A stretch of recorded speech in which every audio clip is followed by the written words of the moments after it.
Kaya may liwanag sa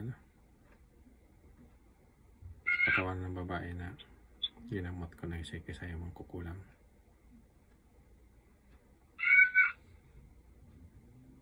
Magalaw-galaw yung liwanag. Yan o. Magalaw-galaw. Napatay yung espiritu dyan sa loob ng mga kulam sa loob ng ginamot ko. Kita niyo mga ano. Yan. Yan. Tumiliwanag. Nagumalaw-galaw dyan sa ano. Sa may katawan ng babae. Yan ang mga dasal ng Diyos. Pinapatay sila lahat. Sa may espiritu. Ang dami mong kukulam dyan sa loob. Yan ang totoong power mga kaibigan. Yan. Yan ang power ng Diyos. Pinapatay sila lahat. Dami mong kulam dyan. Mahigit 100 na kukulam dito sa katawan ng babae. Ang kisay-kisay. Ang kamay.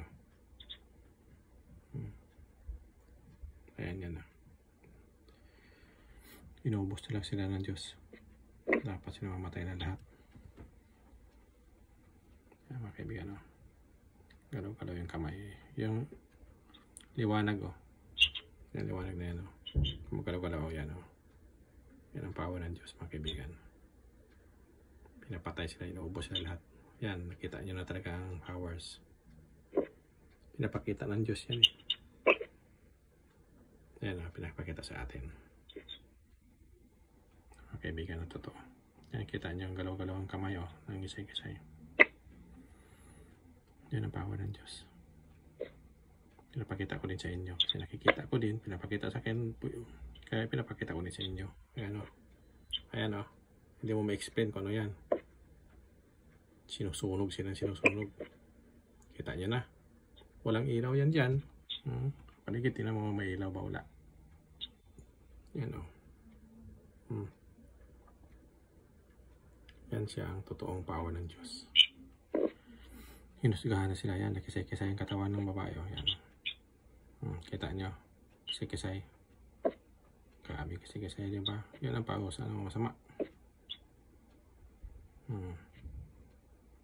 Tapos yun ang mga power ng Diyos. Yan. Umiilaw yan. Yan kita nyo. Yan, ang galaw-galaw dyan ng ilaw. Yan. Talagang sinusunog sila. Pag sunog sa ilaw, gabing ilaw. Grabe din kisay-kisay sa katawan, kamay sa babaeng ginamot ko. Yan yan, kita niya mga kaibigan. Yan ang totoo, power ng Diyos. Kamatayan ng pawas ng masama. Yan. Binidyohan ko lang na short kasi nagpapakita sa atin ng yung powers yan kinukunan ko ng video. Nagpapakita kasi yung power na yan yan ang umiilaw na yan, powers yan ng Diyos. Tinan mo yung kamay niya, nagkisay-kisay. Kaya pinapakita ko din sa inyo kung ano yung katotohanan. Iba ang dasal ng totoong Diyos kasi grabe talaga ka-powerful. Kahit ilang thousand pa kayo din sa loob, papatayan ka lahat. Kaya mga kaibigan, pinakita ko sa inyo yan. Magalaw-galaw yan Ganyan yung power ng Diyos. Tapos kisay-kisay yung kamay ng ginamot ko yan sinunog talaga sila, sinunog, pinapatay ang mga masama sa loob ng katawan niya. Mga demonyo, marami dyan sa magkukulam, naghalo. Kaya yung liwanag na yan pumapatay sa ilaw. Yan ang dasal ng Diyos. Nilagay ko. Kita niyo mga kaibigan. Yan Okay, God bless sa lahat. Bye bye.